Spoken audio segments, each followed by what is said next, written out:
Hello, and welcome to the do's and don'ts of D&D. So, today we're going to be talking about what to do when you want to implement a spy or a villainous character into the party. So this is usually a very hard thing to do because of metagaming, which, as you can guess, as most PMs can figure out, makes it very hard to communicate with this player. My way of doing it is you'll have a character who will basically, if they're a spy or an evil character, they'll collect information on the side and write stuff down and give it to you after the game or at a time when other players can't metagame. This allows you to basically ignore the potential of metagaming and players forcing the outcome they want to catch a spy or an enemy, such as in my current D&D game. One character was replaced by a doppelganger, and they are now playing as the doppelganger, so I could avoid the suspicion. This allows them to play as themselves, so without the party knowing that they're a spy. Of course, I'm not just gonna throw in a spy and make it way harder for them, and then have the character never play their actual character. So I gave one of the other members the hint that there is a spy in their midst, as one of the characters had heard. I'm trying to talk in vaguer terms just in case any of my party members listen to this, because they are nosy. Basically, I have one character who is given the task to find the spy, and they're keeping it secret, of course, because they don't want to get caught or killed. This allows a lot more, and I like this style because it allows a lot more dramatic tension in the game, because you can do this just by a random encounter.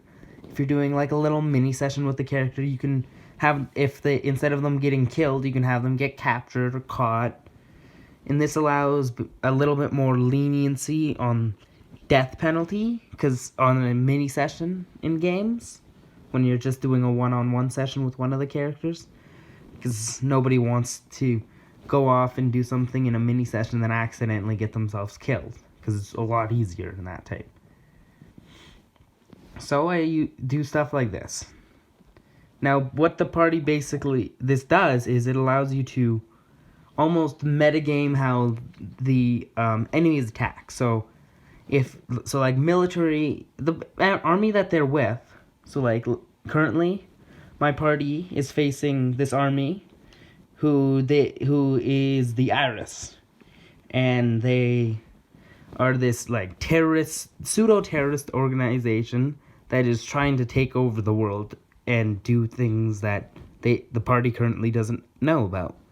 So, right now, they need to gather information, because one way of making encounters harder for the party is making it so the enemies know about how the party acts and reacts. So, thus, when they figure out who's the strongest, sometimes they'll target them, or they'll try and pick off the weakest. This is a good way of allowing you this leniency, and of course, to be easier on the party, you're not going to just hand them this,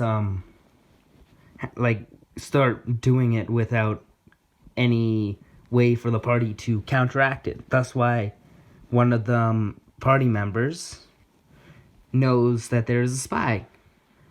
And then what you also can do is make it so one way of doing it to make it seem so nobody just starts pointing at one person is make it so characters get pulled to the side by accident or by incident, and this allows you to create suspicion amongst the group over multiple people. It means that it makes it harder for the player who is looking for the spy, or the players, to search. And it allows a bit more dynamic. Of course, you just need to be careful that you don't just end up getting all of your party killed, which is the issue. You need to make sure that they have the tools that they need to be able to figure out who the doppelganger is. So, of course, you'll maybe lean slightly more towards what they are doing, like what the spy is doing, or the evil character.